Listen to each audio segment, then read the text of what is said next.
the day Minnie Hadley rode into Copper Creek, Texas, with nothing but a carpet bag, a stubborn mule, and a heart full of quiet grief. The whole town stopped what it was doing and stared.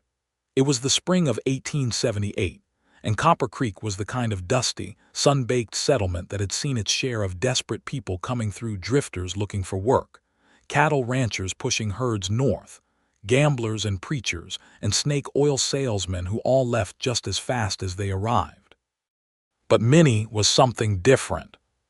She was young, only 22 years old, with copper-brown hair pinned up beneath a faded bonnet and dark eyes that carried the kind of steadiness that made people think she had lived twice her years. She sat straight in the saddle of that mule, jaw set, hands easy on the reins, and she did not look at the people staring at her, even though she felt every single one of their eyes. She had come from Abilene, Kansas, 3 weeks earlier, after her father had passed from a fever that took him fast and mercilessly in the middle of February. He had left her nothing but the mule, a small amount of savings sewn into the lining of her coat, and a deed to 40 acres of land just outside Copper Creek that he had won in a card game 10 years prior and never once visited. Minnie had no other family. She had no other option, so she packed what she could carry and she rode south. The land on the deed turned out to be real enough, a stretch of scrubby Texas soil with a 2-room cabin that had not been lived in for years, a well that still drew clean water, and a view of the flat horizon that went on forever in every direction. It was not much, but it was hers, and Minnie Hadley had always known how to make something out of not much. She spent her first week in Copper Creek quietly. She cleaned the cabin, patched the roof where the shingles had gone rotten, bought supplies from the general store with careful and measured spending, and tried to get a feel for the town and the people in it. She learned quickly that the town was run in practical terms by a rancher named Elias Croft, who owned most of the grazing land to the west and employed half the men in the area. She learned that the sheriff, a tired man named Burroughs, mostly sat on the porch outside his office and let things sort themselves out. She learned that the saloon, called the Dusty Boot, was where most of the real decisions in Copper Creek got made. And she learned about Homer Hayes. She heard his name before she ever saw his face. It came up in conversation at the general store when she was buying flour and dried beans, and the shopkeeper, a round-faced woman named Mrs. Aldridge, was talking to another customer about a dispute over grazing rights. "Homer Hayes won't stand for it," Mrs. Aldridge said, shaking her head with a kind of certainty that suggested this was not an opinion but a fact of nature, like the sun rising in the east. "He never does when it comes to someone being pushed around." "What does Homer Hayes have to say about it?" the other woman asked. "He does not even have a stake in it." "He does not need a stake in it," Mrs. Aldridge said firmly. "That is just how he is." Minnie had filed the name away without giving it much thought. She had enough to worry about with her own land and her own survival without concerning herself with the local folklore about some cowboy who apparently made it his business to stand up for people. She met him 4 days later, on a Tuesday morning, when she was trying to negotiate with a man named Pete Dobbins about renting her one of his draft horses so she could break the hard-packed ground on her eastern acre and get something planted before the season got away from her. Pete Dobbins was a big man with a red face and small eyes, and he had clearly decided before Minnie even opened her mouth that he was not going to help her. He listened to her request with the particular expression of a man who has already made up his mind, and then he told her his horse was not for rent. And besides, 40 acres of land was no place for a woman alone, and she would be better off selling the deed to someone who knew what to do with it. He said this in a tone that was almost kind, which somehow made it worse. Minnie was in the middle of composing a polite but pointed response when a voice behind her said, "Morning, Pete." She turned around. The man standing at the edge of the fence line was tall, lean in the way that came from years of physical work rather than going hungry, with a sun-dark face and calm brown eyes beneath the brim of a worn felt hat. He was maybe 27 or 28 years old, with a jaw that had not seen a razor in a few days and hands that were roughened and capable-looking. He was looking at Pete Dobbins with a mild and easy expression that somehow communicated, without a single word of threat, that he had heard the entire conversation. "Homer," Pete said, and something in his voice shifted slightly. "You got a draft horse standing idle in that second stall," Homer Hayes said pleasantly. "I could see it from the road, that old bay you are not using this week." "I said the horse was not for rent," Pete said. "You said that," Homer agreed. "I'm just making an observation." He paused, adjusting the brim of his hat against the morning sun, and then he looked at Minnie for the first time. There was nothing invasive about it. It was a direct, appraising, respectful look, the kind that sized someone up without reducing them. "Miss," he said, "I am Homer Hayes. I have got a pair of draft horses I use on my own spread that I am not going to need until the end of the month. You are welcome to borrow one if you need to break ground." Minnie looked at him for a moment. She was not accustomed to offers coming that easily or that cleanly, without strings visible or invisible. "I would pay you for the use of it," she said. "You would not have to," he said. "I would feel better if I did," she said. He considered this with a small nod as though he found it entirely reasonable. "All right," he said. "We can talk about it." Pete Dobbins had already gone back inside his barn, apparently deciding the conversation had moved past him. Minnie turned fully to face Homer Hayes and told him her name. "I know who you are," he said. "Mrs. Aldridge mentioned you were settling on the Hadley land east of town." He paused. "It is good land, not easy but good." "I am aware," she said, which made the corner of his mouth move very slightly toward something that was not quite a smile but was in the neighborhood of one. He walked her back toward the main road, and they talked about the land, the soil composition, the water table, what would grow well and what would struggle in that part of the county. He knew a great deal, and he offered it without condescension, which Minnie appreciated more than she showed. By the time they reached the point where their paths split, he had promised to bring the draft horse to her property the following morning, and she had promised to have coffee ready. She rode home on her mule and told herself firmly that she had simply made a practical arrangement with a neighbor, which was true. But she also noticed, as she unsaddled the mule in the thin gold of the late afternoon, that the afternoon had felt lighter than the morning had. Homer Hayes arrived the next morning at 7 o'clock with a big dun draft horse on a lead, and a manner that was punctual and quiet and unassuming.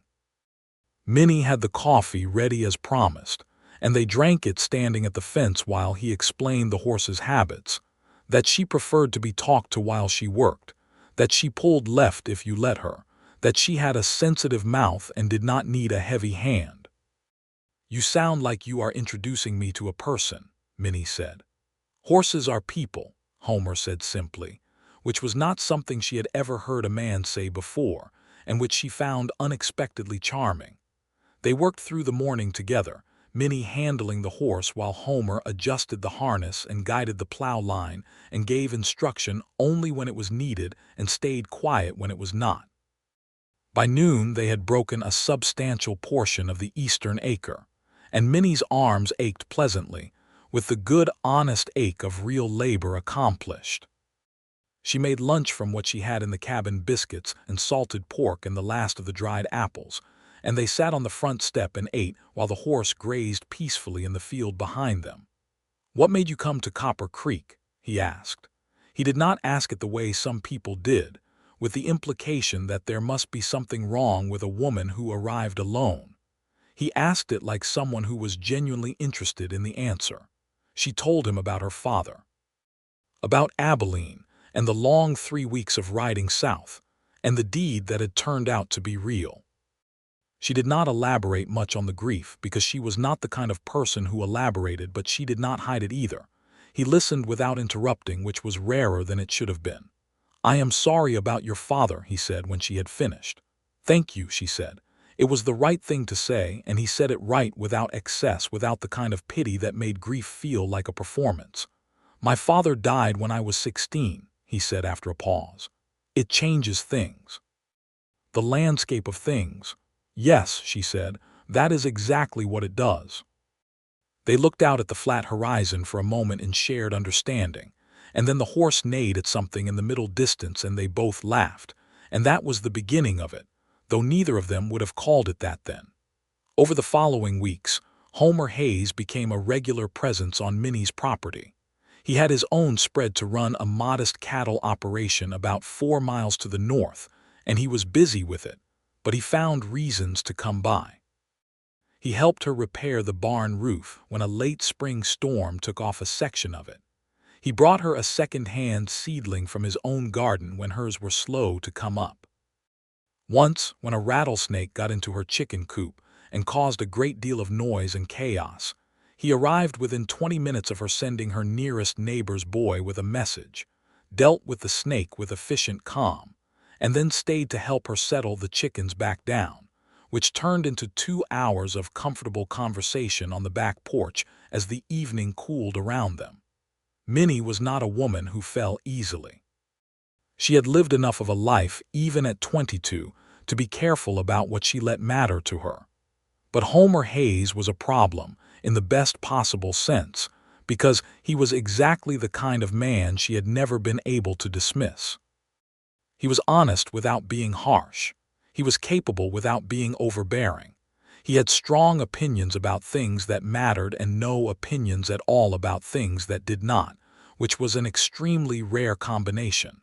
And he looked at her, when he looked at her, with an attention that made her feel seen in a way that had nothing to do with being watched. She noticed the way he moved through the world. He was the kind of man who helped not because he wanted to be thanked, but because there was something that needed doing and he was there to do it. When old Mr.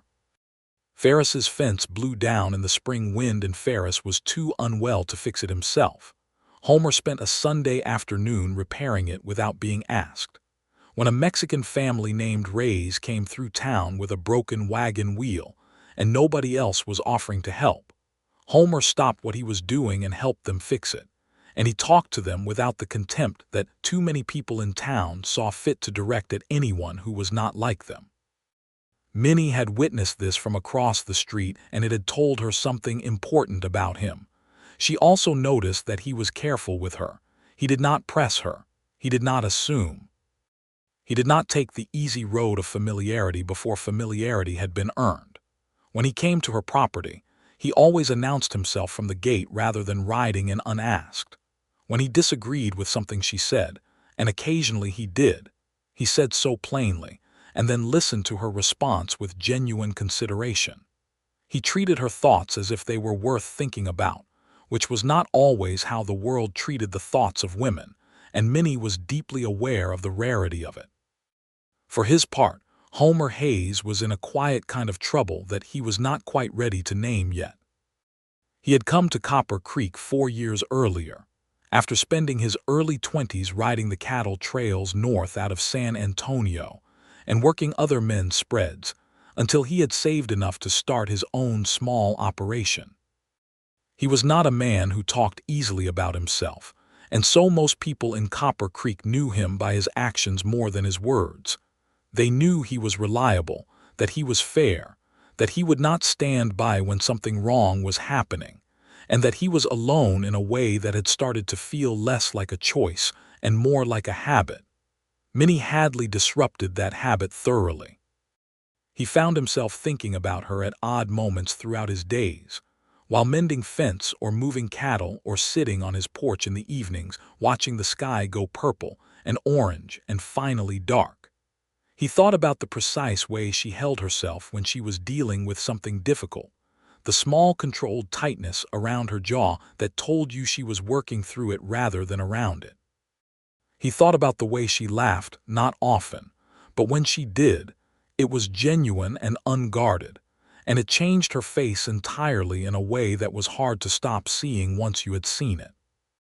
He thought about the evening they had sat on her back porch after the rattlesnake incident, talking about nothing in particular, about the stars coming out, about the difference between growing up in a small town and growing up alone on the range, about whether the new railroad spur coming through San Angelo would change things for the better or the worse.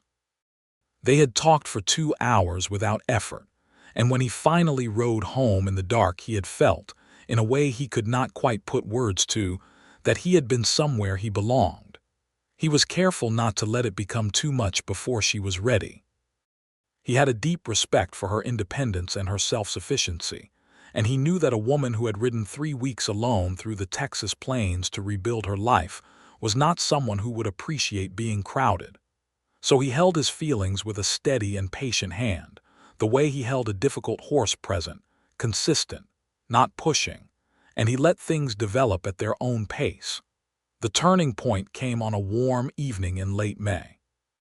Minnie had been in town that afternoon buying supplies when she overheard a conversation at the Dusty Boot that she was not supposed to hear. She had been passing the open side window of the saloon when she caught her own name, spoken by a voice she recognized as belonging to Elias Croft, the big rancher who owned half the territory to the west. She stopped walking. She knew it was not polite to listen. She listened anyway. Croft was talking to 2 of his hired men about her land. Specifically, he was talking about the water rights attached to her land, a creek that ran through the southeast corner of her 40 acres that fed into the main irrigation channel for the whole eastern side of the valley. Croft wanted it. He had been wanting it for years, apparently, and had already made one unsuccessful attempt to buy it from the previous claimant. Now, with a young woman alone on the property, he seemed to think the situation might be more tractable. "She will not last the summer," one of the hired men said. "The land is too much for one person."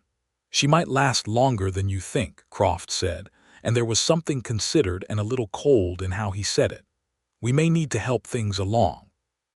Minnie stood very still outside that window for a long moment. Then she walked the rest of the way to the general store, bought her supplies, loaded her mule with careful attention to balancing the weight, and rode home. She was not the kind of woman who panicked, but she was also not the kind of woman who underestimated a threat when she had heard it plainly stated. That evening, Homer came by to return a shovel he had borrowed the week before, and he found her sitting at the table in her cabin with a map of her property spread out in front of her, making notes in a small notebook. He knocked on the open door and she looked up, and whatever was in her face made him come inside without being invited, which he had never done before. She told him what she had heard. Homer sat down across from her and listened to the whole thing without speaking. When she had finished, his jaw was set and his eyes were steady, and she could see the controlled anger in him, not a wild anger but a hard, clear one. "Croft has done this before," he said. "He pushed the Calloway family off their land 2 years before you arrived. There was never enough evidence to take to the sheriff, and Burroughs would not have done much anyway." "I am not leaving," Minnie said. Her voice was completely even. "I know you are not," Homer said, without any surprise in it, which she found she needed to hear more than she would have expected. They talked through it carefully.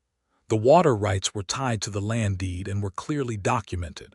If Croft tried anything legal, she had grounds to fight it. If he tried something less than legal, she would need to be more careful about her safety. Homer said, quietly and without drama, that he would start coming by more often, and that he would speak to a few of the other ranchers and farmers in the area who had no love for Croft's methods and who would want to know what was being planned. "I do not need you to fight my battles," she said. She said it plainly, without hostility, just truth. "I know," he said just as plainly. "But a battle that 2 people know about is easier to win than one that only one person knows about. That is not about your capability, it is just arithmetic." She looked at him for a long moment. "That is a reasonable point," she said. The corner of his mouth moved toward that almost smile she had come to know. "I thought so," he said. Over the next 2 weeks, the situation with Croft simmered quietly. There were small things. A fence post on Minnie's southeast corner that she found pulled up one morning, which might have been a cow or might not have been. A visit from Croft's foreman, a thick-necked man named Ridley, who came to her door ostensibly to ask if she had seen any stray cattle on her land, and who spent most of the conversation making observations about how remote her property was and how difficult it must be to manage alone. Minnie answered his questions with perfect courtesy and walked him back to his horse with perfect pleasantness, and watched him ride away with a perfectly level expression that did not show anything at all. She told Homer about the visit that evening. He appeared at her gate an hour after Ridley had left, looking like he had ridden hard to get there. "I heard he came by," he said. "Word travels fast," she said. "In small towns it does." He dismounted, tied his horse, stood at the fence with his hat in his hands. He looked at her with that direct, attentive look that always made her feel as though she had his full consideration. "Are you all right?" "I am fine," she said. Then, because it was Homer and he would know the difference, "I am a little rattled, not much, but some." He nodded slowly, accepting the honest version rather than the polished one. "That is fair," he said. He stayed for supper that evening. It was not planned. Minnie was cooking beans and cornbread, and she simply asked him to stay, which was the first time she had done so, and he simply said yes, which was the first time that had happened. They ate at the small table with the lamp between them as the evening went dark outside, and they talked about everything and nothing. About the cattle operation, about her father, about a book she was reading that she had brought from Abilene, about the peculiar politics of small Texas towns. At some point, without either of them quite marking when it happened, the conversation stopped being about anything in particular and became about just being there, in that lit room, with the night outside and the warmth of the food and the ease of two people who had realized that they were comfortable together in a way that was larger than either of them had been planning for. Homer left well past dark, walking backward to his horse in a way that seemed reluctant, and Minnie watched him ride away from the doorway with her arms folded, and her heart doing something it had not done in a long time, and she let it. The following Sunday, Homer asked her to ride out with him to the northern edge of his property, where the land rose slightly, and you could see 30 miles in every direction on a clear day. He said there was something he wanted to show her, and he said it in a careful, slightly too casual tone that she recognized as meaning the thing he wanted to show her was not the primary point of the excursion. They rode out in the morning, her on the mule and him on his bay mare, talking companionably across the small distance between them. The Texas sky was enormous and pale and brilliant, and the spring grass was short and green, and there were wildflowers in the lower patches, bluebonnets and Indian paintbrush in their red and orange, scattered like bright thoughts across the plain. He did show her the view from the rise, and it was genuinely extraordinary, the whole sweep of the valley below, the town a cluster of small dark shapes to the west, the creek catching the light in the middle distance. She stood at the top of the rise with the wind pulling at her bonnet and felt, quite suddenly and powerfully, that she loved this place.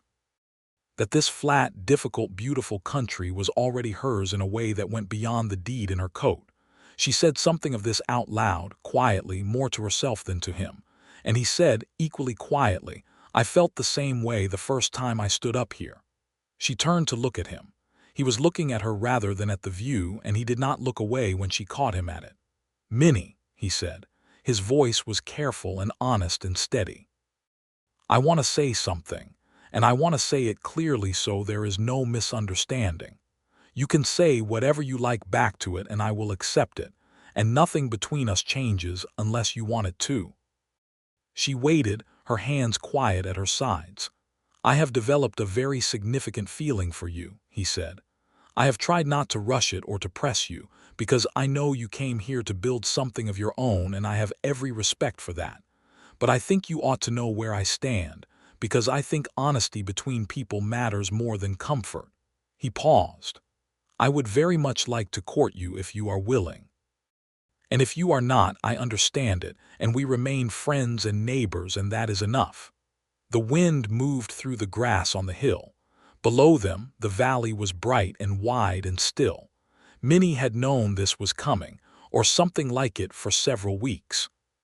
She had been turning it over in her own mind, examining it from different angles the way she examined everything that was important to her, making sure she understood what she felt and why before she said it to anyone else. "Homer Hayes," she said, "I have been trying to talk myself out of a significant feeling of my own for about 3 weeks now, and it has not worked at all."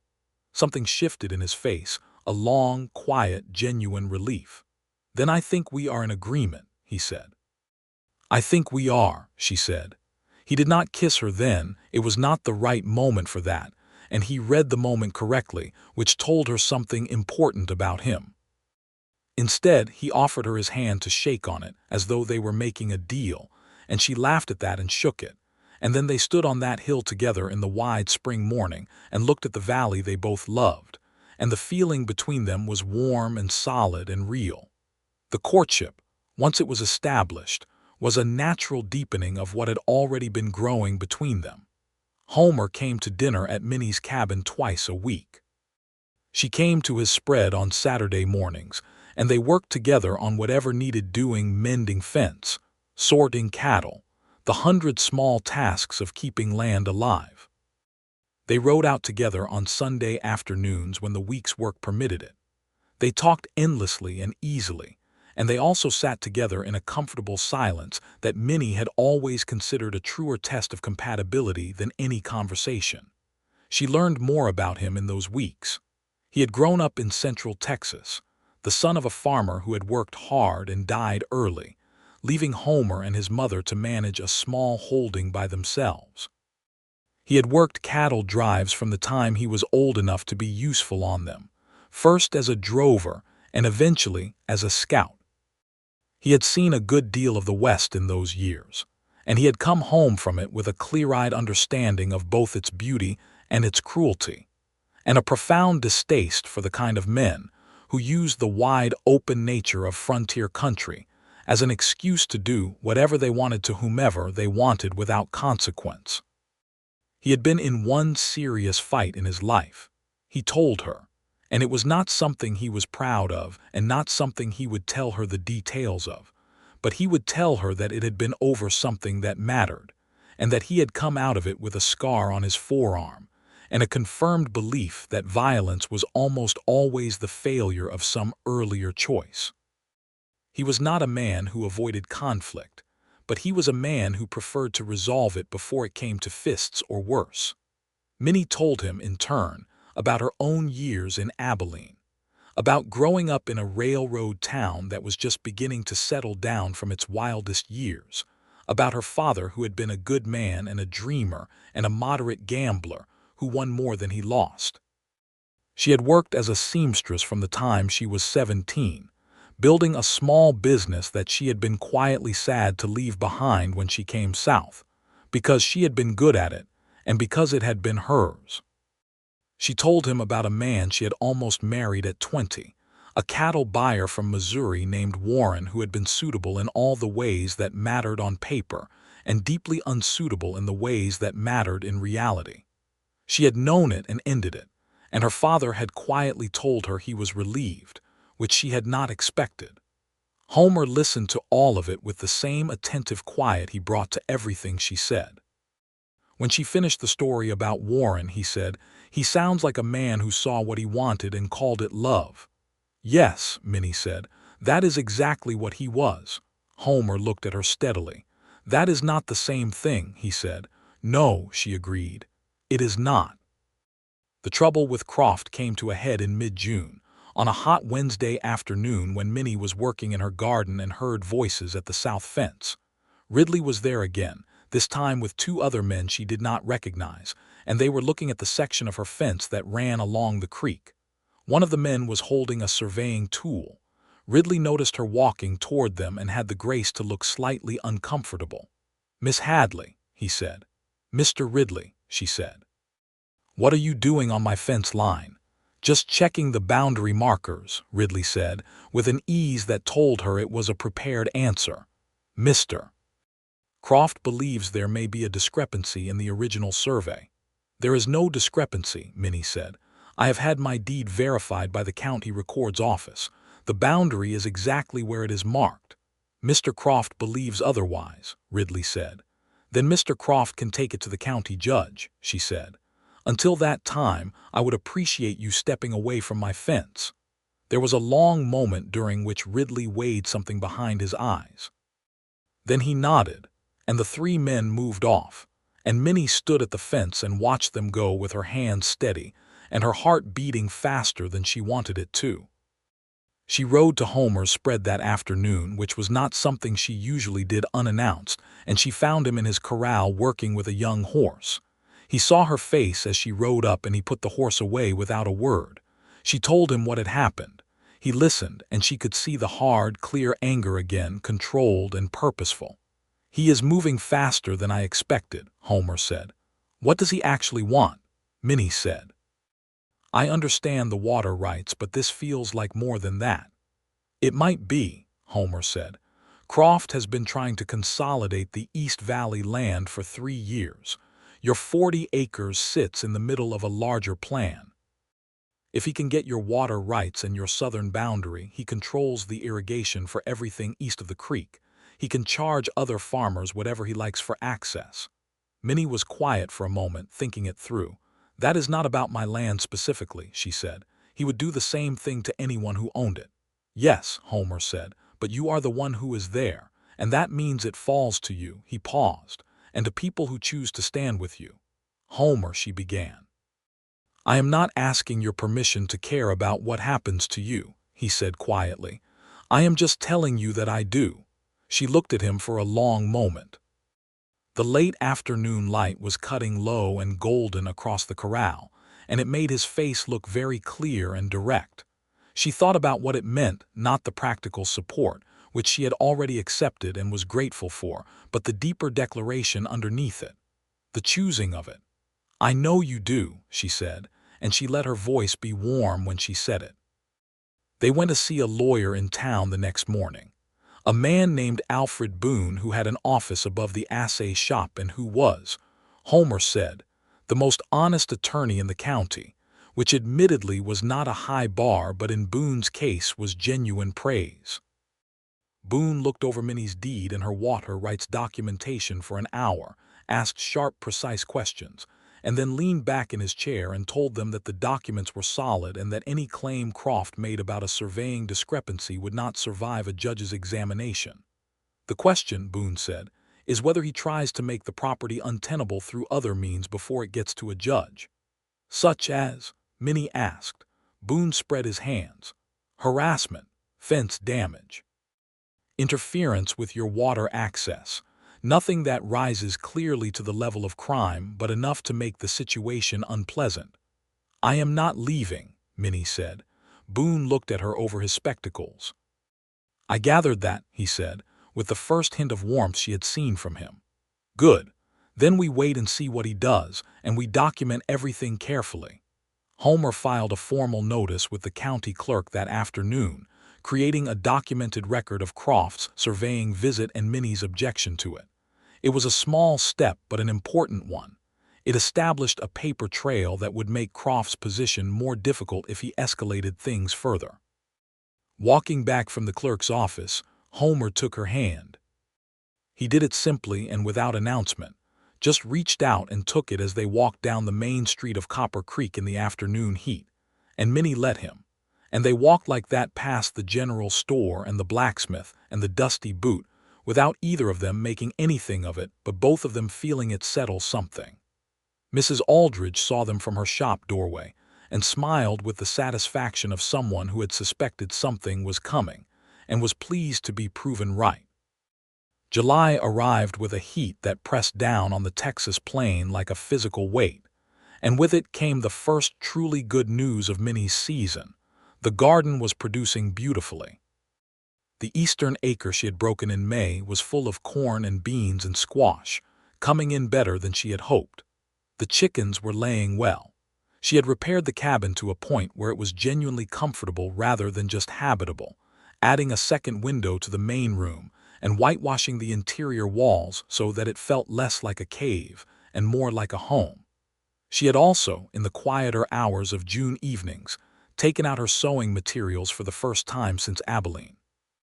She had started making a quilt, not because she needed one particularly, but because it was the kind of work that settled her mind, the careful repetition of cutting and piecing and stitching. She used fabric from old shirts and worn-out skirts and scraps she bought for almost nothing from Mrs. Aldridge, and the pattern she was making was a star pattern, complicated and precise. Homer came across her working on it one evening and stood looking at it for a long moment. "That is extraordinary," he said, with a directness that was not flattery but just observation. "It is not done," she said. "Still extraordinary," he said. She looked up at him. He was looking at the quilt, but then he looked at her, and the look moved between them like something with weight to it. He had kissed her for the first time 2 weeks earlier, on a quiet evening on her front step when the moon was high, and they had been sitting there for 2 hours in that comfortable half-silence, and he had turned to her and said, very quietly, "May I?" Which was such an entirely Homer Hayes thing to say that she had laughed softly and said yes. It had been a careful kiss, honest and warm and nothing like the fumbled urgency of younger years. It had been the kiss of a man who was not in a hurry because he was not afraid of losing what he was trying to reach. Since then they had established a quiet, certain rhythm with each other. The courtship had the feeling of something that was moving toward a destination that both of them could see and were walking toward at the same pace. In the second week of July, Elias Croft made his next move. He came himself this time, not sending Ridley, which was a surprise. He rode up to Minnie's gate on a big gray horse, well dressed in the manner of a prosperous rancher, and he was courteous in a way that was clearly meant to be persuasive. He asked if he could speak with her. She let him in because she wanted to hear what he would say directly.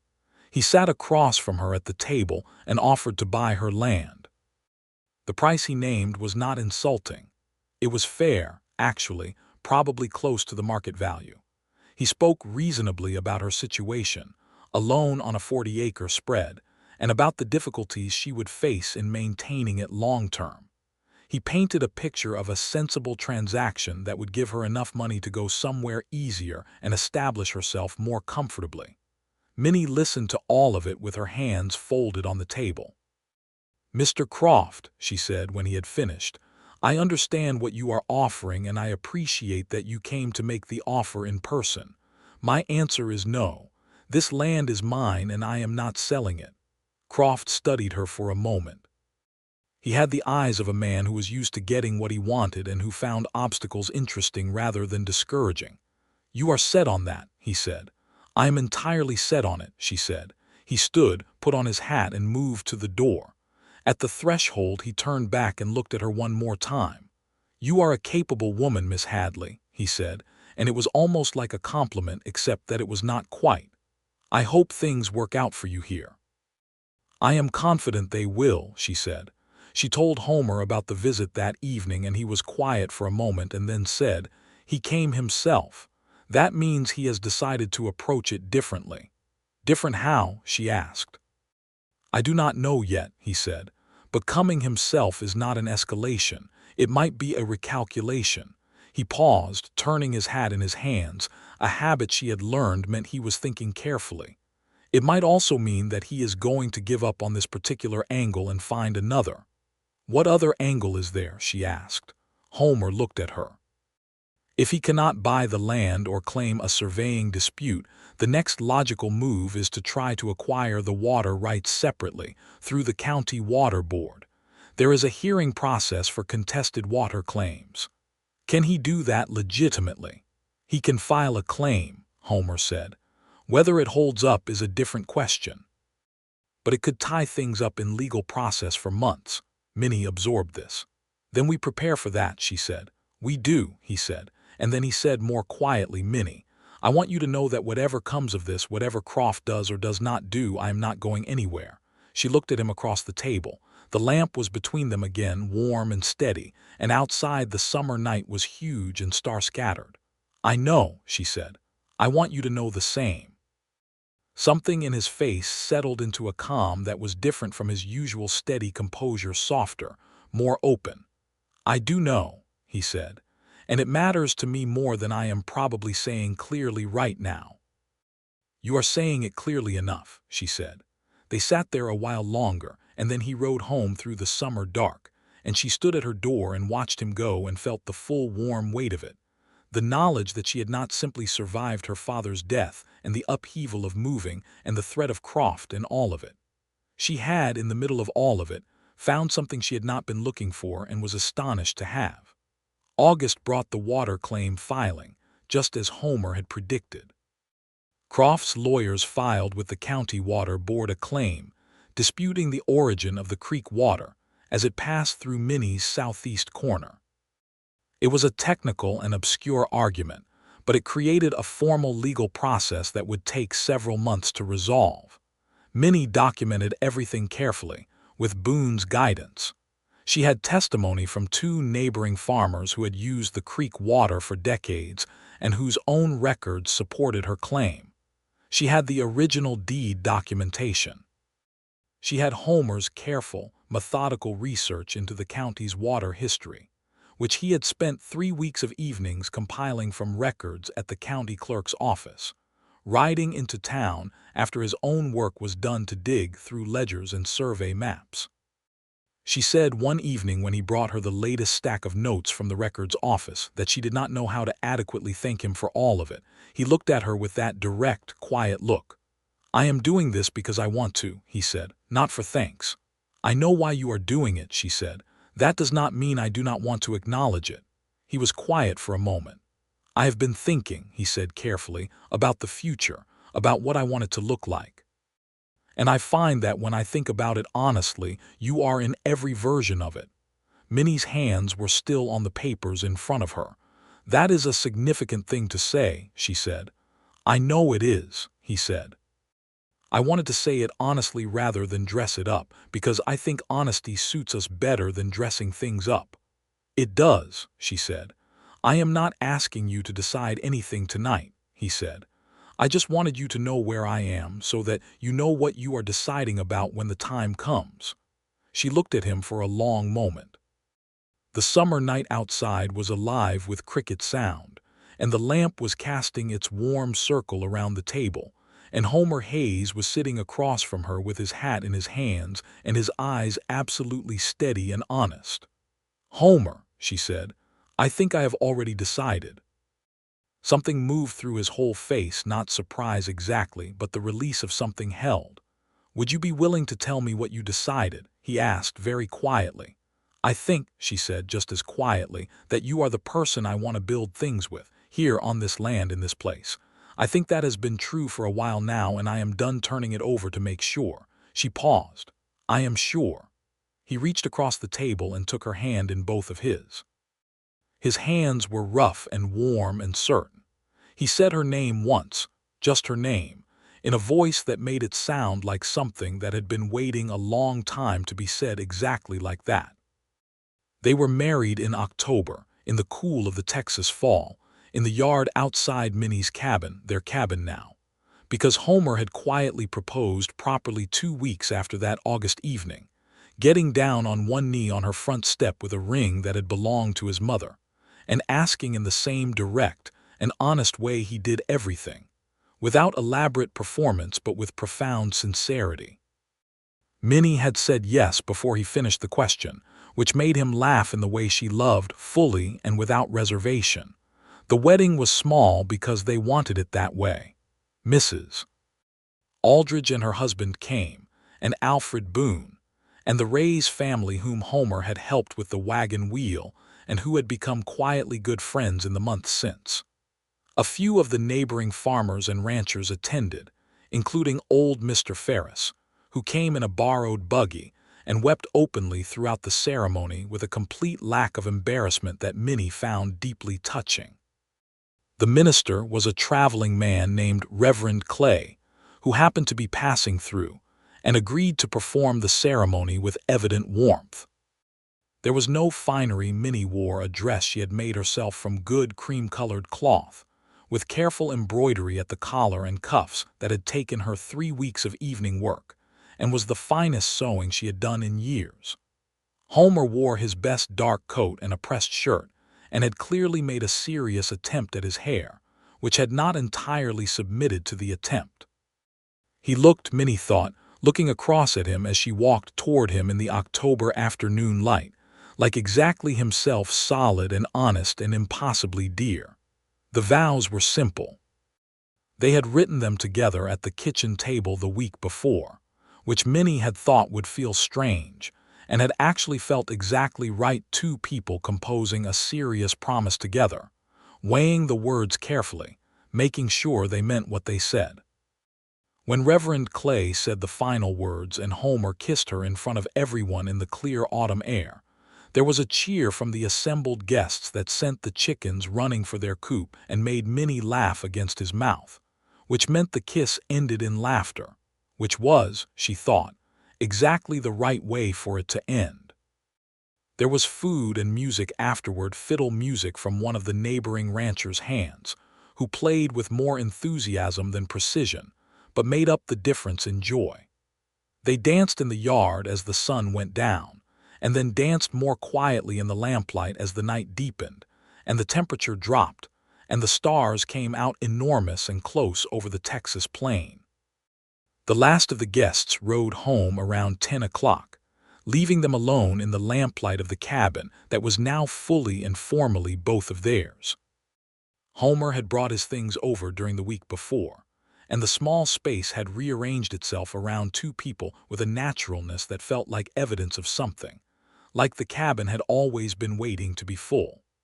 That night, they sat up talking late, with no reason to stop and no reason to hurry, and when they finally went to bed it was with the deep, particular quietness of two people who have arrived somewhere they have been walking toward for a long time and are content to simply be there. November brought rain, and the water board ruling. The ruling came on a Tuesday morning, and it went entirely in Minnie's favor. The board found that the water rights attached to her deed were valid and uncontested, that Croft's claim had no legitimate basis in county records or historical use, and that the matter was formally closed. Boone delivered the news in person, arriving at the cabin with a rare and genuine smile. Minnie read the document carefully at the kitchen table and then folded it and looked at Homer, who was standing at the window watching the rain, and said, "That is done." He turned around. "Yes," he said, "it is."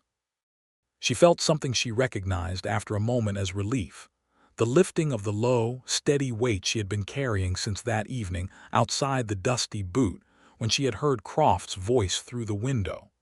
It had been there so long she had stopped consciously noticing it, and now that it was gone its absence felt spacious and light. Homer crossed the room and put his arms around her, and she rested her forehead against his shoulder and let the relief be real for a moment, not because she needed to perform it, but because he was someone she could be completely real around, and that was one of the best things about him. Croft accepted the ruling. He was a pragmatic man in the end, and he understood when a situation had moved past the point of productive pursuit. He did not become friendly. They were never going to be friendly, but the harassment stopped entirely, and the fence line and the water rights were left alone from that day forward. Life settled into the good and busy rhythm of a working farm in the late 1870s Texas.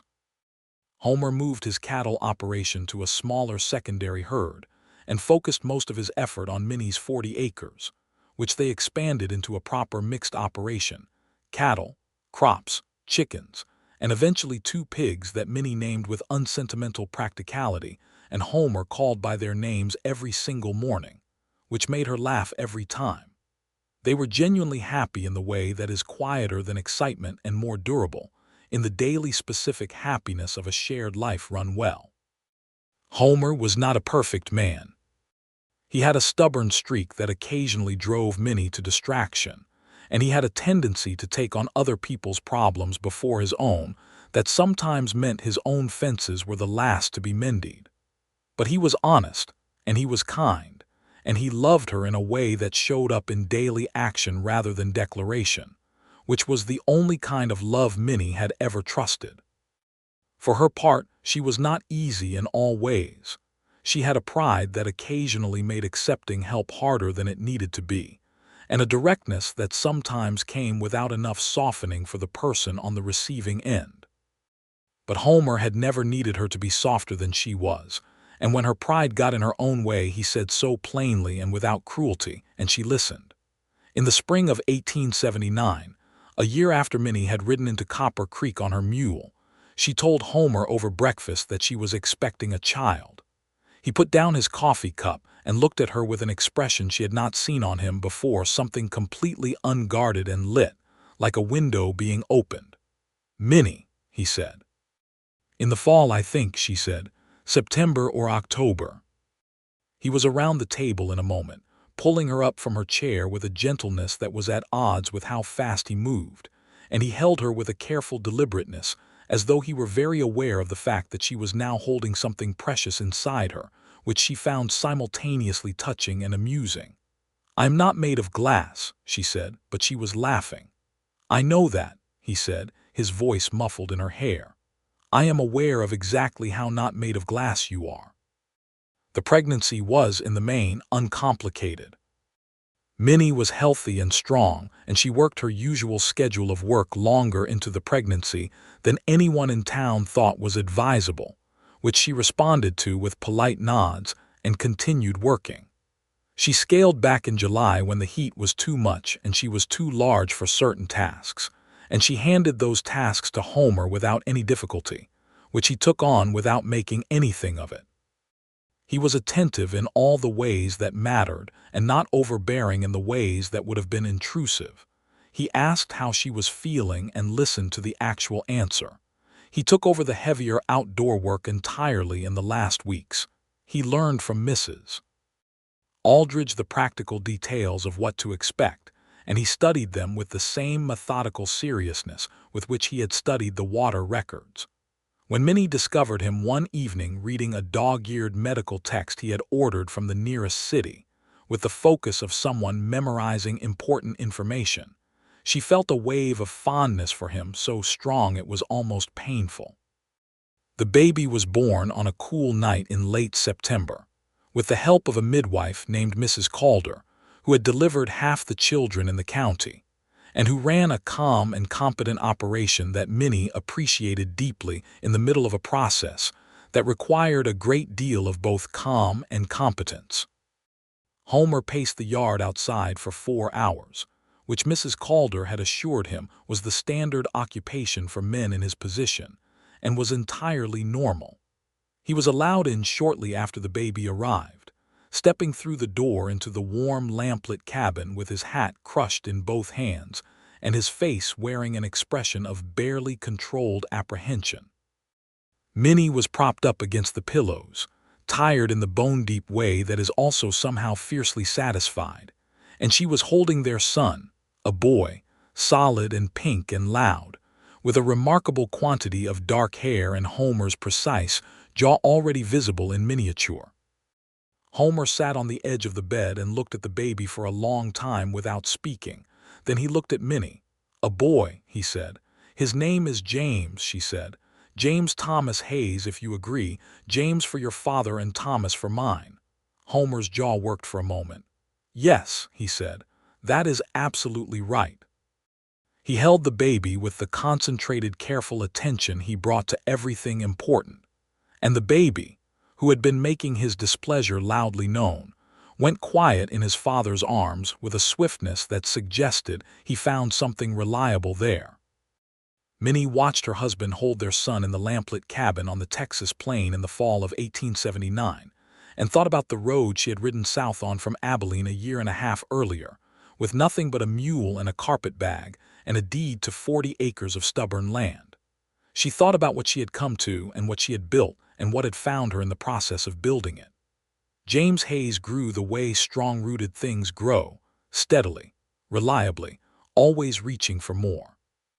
He was walking by 11 months and talking by 14 full sentences that surprised everyone, including himself, in a voice that was already developing a particular decisive tone that made Homer say, with complete affection, that the boy was going to argue with fence posts when he got older.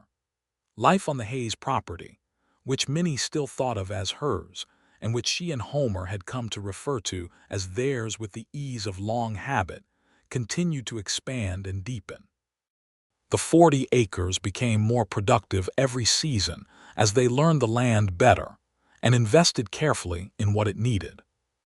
They added a small fruit orchard on the west side, peach trees mostly, and 2 apple trees that were slow to establish but eventual, and a proper root cellar that Homer built with the help of their neighbor's son over the course of a long summer. Minnie took up her sewing business again in a small way, taking commissions from women in town who had seen the work she had done on her own wedding dress and the quilts she continued to make in the evenings. It became a quiet but real source of income that was fully her own, and she kept the accounts for it in a small, separate ledger, with the satisfaction of a person who knows what they have earned. In the summer of 1881, she told Homer over supper that they were expecting another child. This time he did not knock over his coffee cup, but it was a near thing. He was more practiced in the expression of this particular joy. It arrived on his face with a warm speed that she had begun to recognize as one of her favorite things to see. "When?" he asked. "February, I think," she said. "James will be a good older brother," Homer said, with the certainty of a man who had noticed the way his 2-year-old son showed his chickens and pigs with solicitous importance to any visitor who came to the property. "He will insist on explaining everything," Minnie said. "He will," Homer agreed happily. That February brought a girl, their daughter, born in the early morning hours while James slept unknowing in his cot, and the winter stars were still visible through the bedroom window. She was smaller than James had been at birth, with Minnie's coloring, and a way of looking at the world from the moment she opened her eyes that suggested she was already forming opinions. They named her Clara Hayes Clara because Minnie had always loved the name, and Me because it was simple and strong.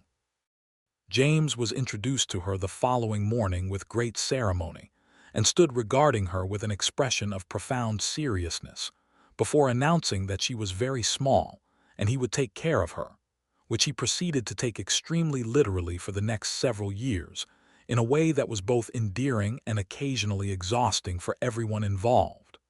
By 1882, the Hayes property was one of the better established small operations in the valley. Not the biggest.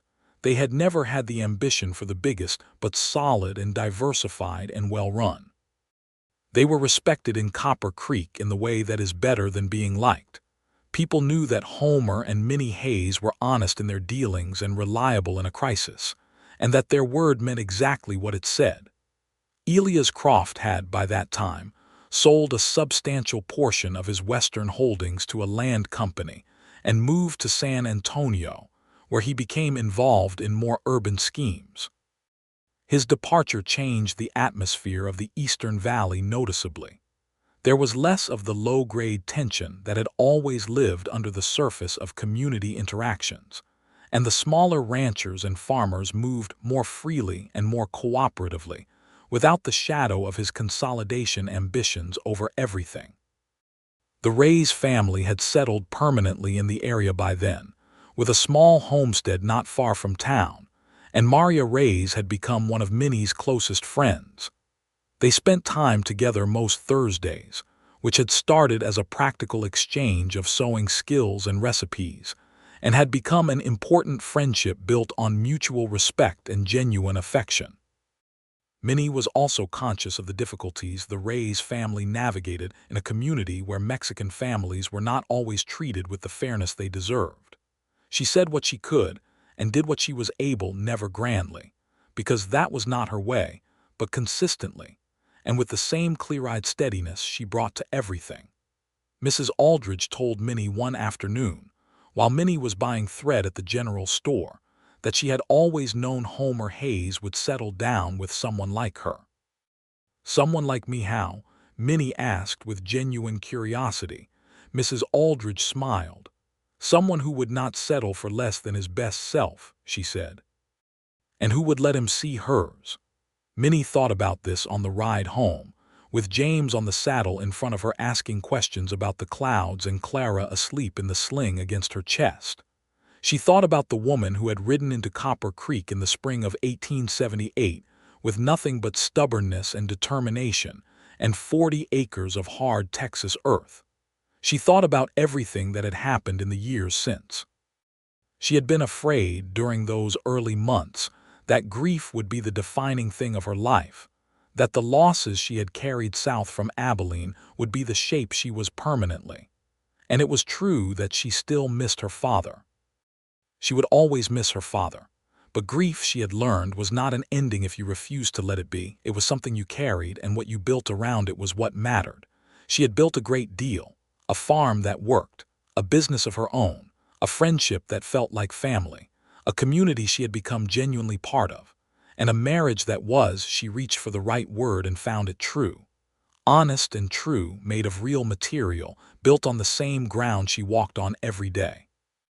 On a warm evening in June of 1883, Homer and Minnie sat on the front porch of the cabin, which had been expanded twice by now, with a second proper bedroom and a real kitchen built on the side. No longer quite a cabin at all, but a genuine farmhouse, and watched James, who was 3.5 years old, chase fireflies in the yard with a glass jar, and a concentration that suggested he intended to catch every single one of them. Clara was asleep inside, tucked under the star-patterned quilt that Minnie had finished the summer before, the same quilt she had been working on when Homer had stood over it in the lamplight and called it extraordinary. The evening was long and warm, and the fireflies were drifting up from the grass in their dozens, and James was narrating his hunt to himself in a running commentary that they could hear from the porch in fragments. Got to be quiet, got to be sneaky. There is another one, with a seriousness that was the funniest and most genuine thing Minnie had seen all week. Homer's hand was warm over hers on the arm of the chair between them, the same chair where they had sat on 100 evenings by now, in all the weathers and seasons of 5 years of marriage. He is not going to catch them, Homer said quietly. He does not know that yet, Minnie said. I know, Homer said. That is the best part. They watched their son chase the impossible light in the darkening yard, and the fireflies rose and drifted and rose again, unimpressed by his determination but somehow beautiful in it, all that small, serious effort in pursuit of brightness, jar held out, moving through the summer dark of the Texas plain. I want to tell you something, Homer said after a while. Then tell me, she said. He turned to look at her in the way he had, that direct, full attention that had never diminished in 5 years of daily life together and showed no signs of diminishing. I am grateful every day, he said, for this, for you, for all of it. I do not say it as often as I think it, so I am saying it now. Minnie looked at him for a moment, at his face in the last of the evening light, weathered and honest and familiar in hers, the face she knew better than her own now. Homer Hayes, she said, you show it every single day. I know I try, he said, but the words matter too. Yes, she said, they do, and I feel the same. Every day I feel the same. He lifted her hand and pressed his mouth to it briefly, which was a gesture he reserved for moments of particular significance, and then they sat together in the good, warm quiet while James captured a firefly at last. She could hear it in the way his voice went up half an octave. I got it. I got one. And carried his jar into the yards, growing dark with the jar held up to see the small light pulsing in his hands. In the early spring of 1884, Minnie discovered she was expecting their third child. She told Homer at breakfast, and he looked at her across the table with that unguarded, lit expression, and she laughed at how unchanged it was from the first time. You are going to look like that every single time, are you not? She said. I expect so, he said, without apology. James took the news that there would be another baby with the considered gravity of a person who had strong opinions about family logistics. Clara, at 2, absorbed the information cheerfully and immediately went back to her breakfast. Homer told Minnie that evening that he thought they were going to need to add another room before the year was out, and Minnie agreed, and they spent a comfortable hour at the kitchen table with a piece of paper and Homer's careful pencil sketch planning the addition. James asleep in his room and Clara in her cot, and the spring night cool and clean outside the windows. The new room was framed and roofed by August, built with help from their neighbors, the kind of informal cooperative building that was one of the genuinely good things about the community they had made themselves part of. Homer's friend Caleb Marsh, a rancher from the north end of the valley, brought his two oldest boys and spent a full weekend helping with the heavy framing work. Maria Reyes and her husband came with food enough to feed everyone twice over. Old Mr. Ferris, who was 80 if he was a day and moved carefully now, came to supervise from a chair in the shade and offered commentary that was mostly accurate and occasionally confusing, and always delivered with absolute conviction. Minnie stood in the yard and looked at the expanded farmhouse, the original cabin at its core, now wrapped in additions and improvements and 5 years of careful work, and she felt the full specific satisfaction of a person who has built something real, not handed to them, not luck alone, built. Their second son was born in November of 1884, a healthy, loud boy they named Robert William Hayes. James, by now nearly 5 years old, appointed himself Robert's primary guardian and educator from the first day, a role he took with a seriousness that suggested he had been waiting for the opportunity. Clara, 3 years old and in possession of her own strong ideas about most things, was gentler with the new baby than anyone had predicted and used to sit beside him when he slept with a hand on his blanket, and an expression of quiet ownership that made both Homer and Minnie smile every time they saw it. On the last evening of 1884, Homer and Minnie sat up past midnight at the kitchen table after the children were long asleep, with a bottle of good whiskey that had been a Christmas gift from Caleb Marsh, and the comfortable quiet of two people who had nothing urgent to resolve and no place they needed to be. The year ending had been good. The farm was doing well. The water rights case and the years of Crofts pressure were old history now, so old that new people in town did not even know the story. The children were healthy. Their life was full and solid and genuinely their own. "What do you want?" Minnie said. "For the years ahead." Homer considered this with his usual seriousness, turning his glass in his hands. "More of this," he said, gesturing to the kitchen, to the warmth of it, the lamps, the distant sound of Robert settling in his cot, the farmhouse around them. The good version of more, not more in the sense of acquisition, more in the sense of continuance. "More time," she said. "More time," he agreed. "With you, with them, here." He paused. "I think I want to be a man that James and Clara and Robert can look back on and say he was honest and he was present and he built something worth having." He looked at her. "I think that is the main ambition left." Minnie was quiet for a moment. Outside, the last night of 1884 was clear and cold, the sky over the Texas plain dense with winter stars. "I think you are already that man," she said.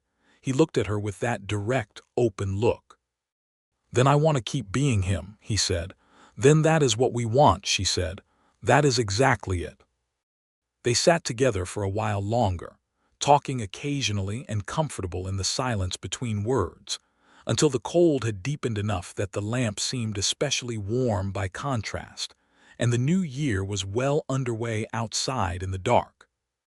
Homer poured the last of the whiskey and slid one glass across to her, and she picked it up, and he raised his and looked at her across the table with the same eyes she had first seen in a Texas morning light outside Pete Dobbins' fence, 6 years earlier, steady and honest and full of everything she had come to know and love in him. "To us," he said simply. "To us," she said. They drank, and the fire settled in the hearth, and the stars burned over the plain, and in the rooms beyond the kitchen the children slept the deep righteous sleep of children well loved, and Homer and Minnie Hayes sat in the light of their own making in the house they had built together on 40 acres of stubborn Texas earth, and were glad of every part of it. James would grow into a quietly formidable young man who argued with fence posts exactly as his father had predicted, who could read and cipher better than most adults in the county by the time he was 12, and who had his mother's directness and his father's patience in a combination that turned out to be remarkably effective for getting things done.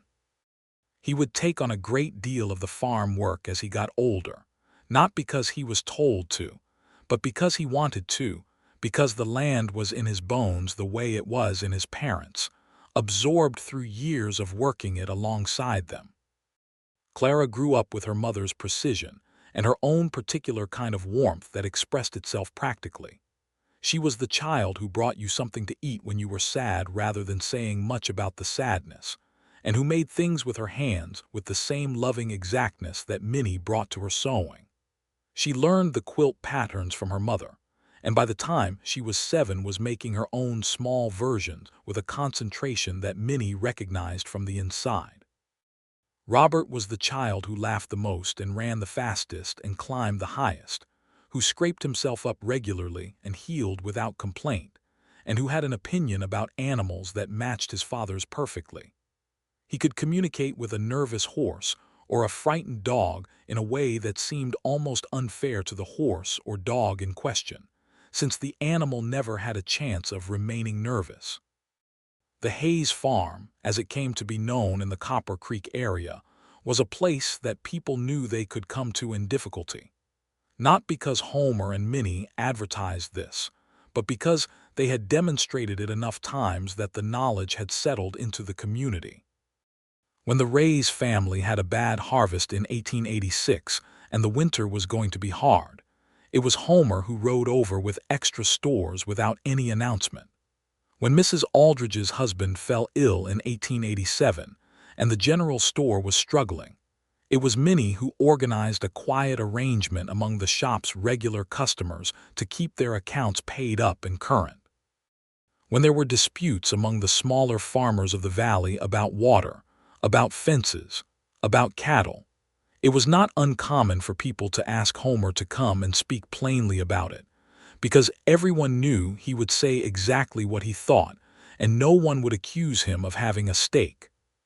He still had that quality, the one Mrs. Aldridge had described in the general store before Minnie had ever seen his face, of being a man who showed up for things that were not his problem because they were someone's problem, and he was there to help. It was not heroic in any loud sense. It was just a steady, daily choosing to be present and useful and honest. And after 20 years in Copper Creek, it had accumulated into a kind of reputation that was the only kind worth having. Minnie had her own reputation, built differently but from the same material honesty, capability, the refusal to be reduced. The women in town knew her as someone who spoke directly and kept her word and whose work, the sewing, the quilts that she still made and which were becoming genuinely well known in the area, was the work of a person who brought their full self to what they did. The sewing business had grown modestly but steadily, and she had begun, in a small and quiet way, to teach what she knew to the young women in town who were interested. Not because she had set out to teach, but because she was asked, and because she had never been able to resist a request to share something she knew with someone who wanted to learn. On an October afternoon in 1889, Minnie stood at the fence of the farmhouse yard and looked out at the land, the same 40 acres she had first ridden onto with nothing but stubbornness and a deed 11 years before, now a working, productive, genuinely beautiful place. The peach orchard was at the end of its season, the leaves going gold and amber, the smell of the last fruit on the air. The cattle were visible in the middle field, moving slowly.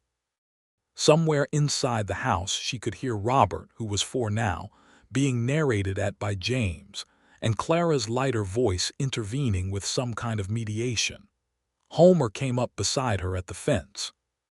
She heard him before she saw him. His step was familiar to her at any distance. "What are you looking at?" he asked.